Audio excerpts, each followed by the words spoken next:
We should be live.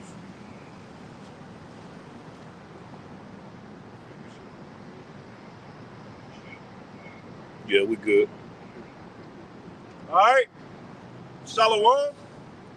First and foremost, we want to give all praises, honor, and glory unto Yahweh, Ba'ashem, Yahweh Shai, Ba'ashem, Ruach and double honors unto the apostles and elders of Great Millstone, and peace and blessings to all you Wakim out there who pushing his word with all truth and sincerity, and as well as all you believers out there who believing on the gospel.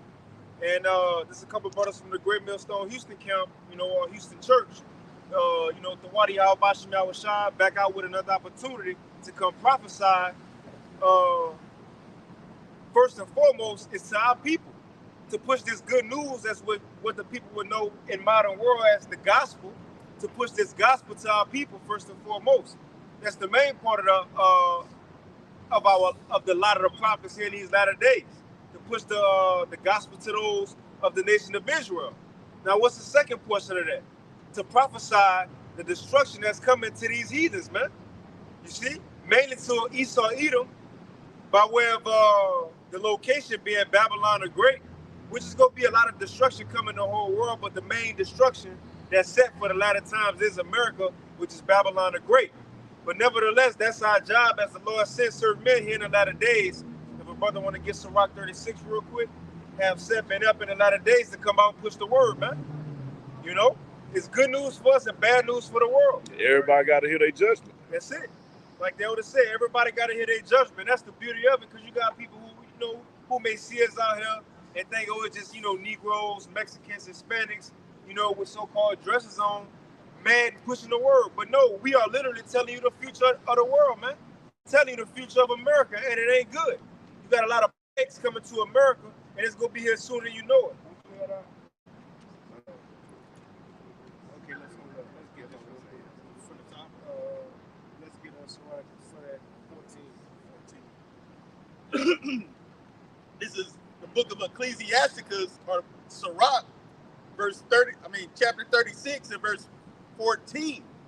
Fill Zion with thine unspeakable oracles, and thy people with thy glory. Mm-hmm. Give testimony unto those that thou hast possessed from the beginning, and raise up prophets that have been in thy name. And been in thy name, and that's what we seeing. We seeing the Lord raise up prophets, and it says that have been in thy name. Because the prophets that have been before, it's the same prophets that is now, man. Prophesying in the end of the world in their last lot. But the point is, the Lord is sending prophets at the end of the world once again to do what? To push out this truth for the last time. Hey, the 144,000 been on the scene constantly, man. All right, coming in the righteous vibration and walking with the Lord, man. Those prophets that been in his name, man. Yep. The first fruits. Hey, just like Yahweh Shai, Yahweh Shai, he came as like the Lord himself, Yahweh Shai. But he came in like, different cameos, in the story. He came as Melchizedek,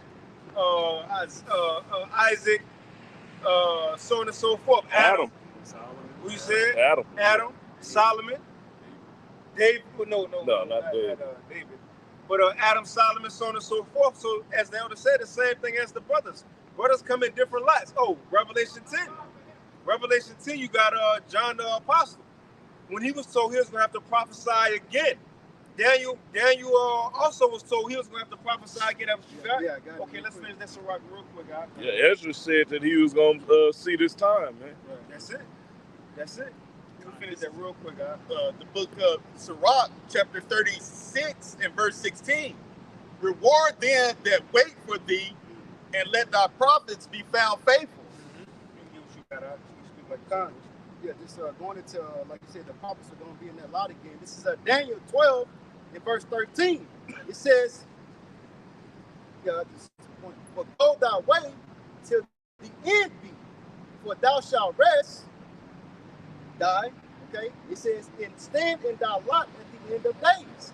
Hey, Daniel has come back again in his lot to do what? To prophesy the downfall of this kingdom, man. And to give that good news, the gospel, preach the gospel to our people, which will be the so-called Negro, Latinos, and Native Americans. So it's not going to be a 2/3 one time in one incarnation you was a 2/3 a nigga, Yeah. then you gonna come back and be a prophet. No, it don't work like that, man. Hey, the Most High have set up and ordained men that's gonna prophesy and that's gonna be what the scriptures say, give him no rest. You see, till he make a Jerusalem a praising earth. But you got it out. And which this the most important job a man could do, Right. and which this a job you can't apply for. You know how in this world you go apply for jobs, fill out resumes. If you don't get, you can call. You can't do this job. You can't actually come serve the Lord, man. Right. You have to be called to do this. And the thing is, there's many different doctrines in the world, but this is the correct doctrine. The Lord sent out His prophets in the last days to push out the true doctrine, and that's when the world will change. Read for that, brother. Yeah, Matthew 20. Matthew chapter 24, verse 14. And this gospel of the kingdom shall be preached in all the world for a witness unto all nations. Can you read that again? Because again, and which I know brothers don't take what we're doing as a light thing. It's the most important thing a man could do, but what we're doing is literally changing the world, whether people believe it or not. What we're doing is changing the world, and what we said will have an effect on everybody's life, whether they believe it or not. Right. You see? For example, I know we said it last week, but say if we out here prophesying, and we tell an atheist walk by, and we tell him America will get destroyed by missiles.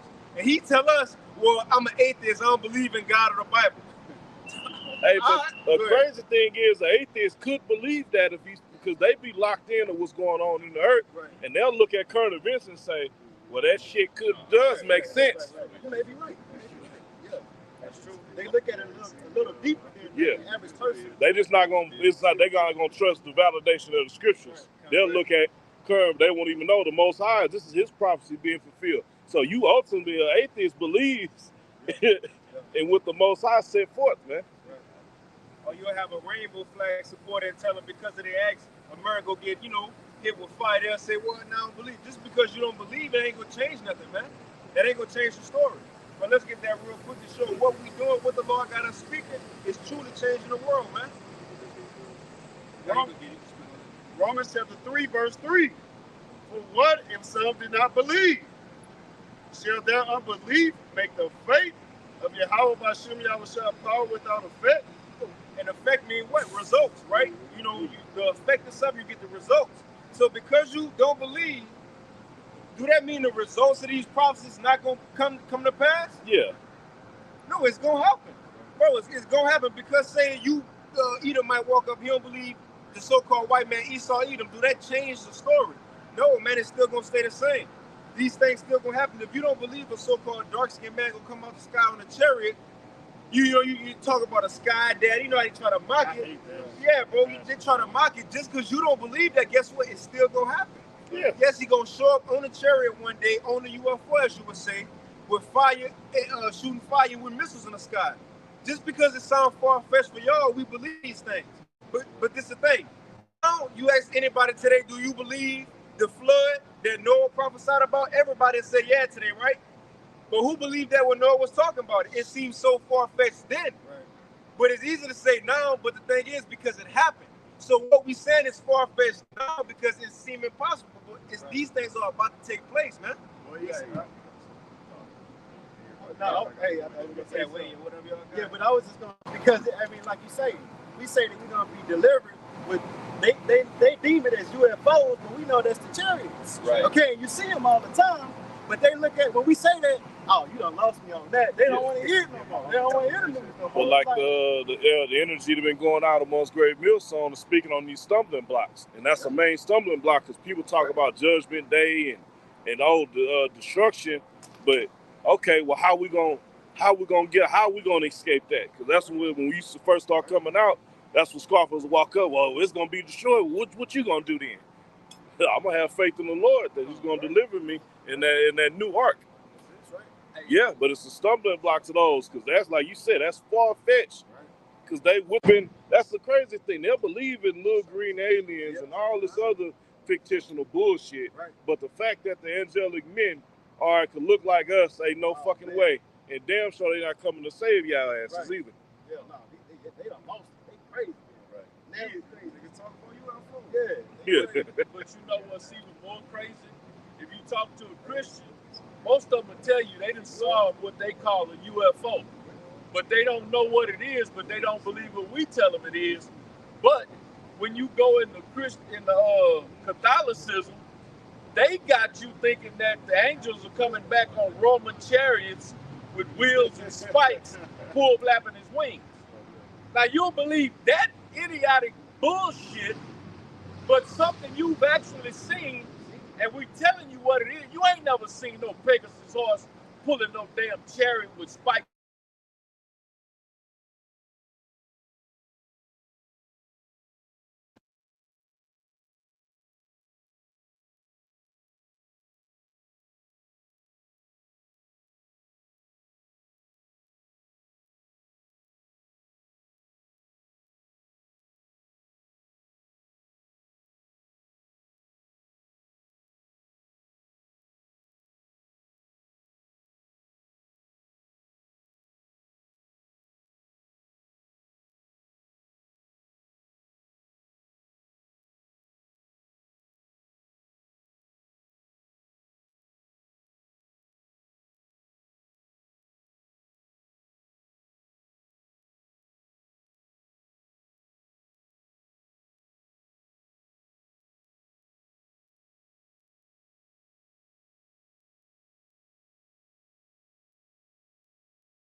After this, they pushing the implantable device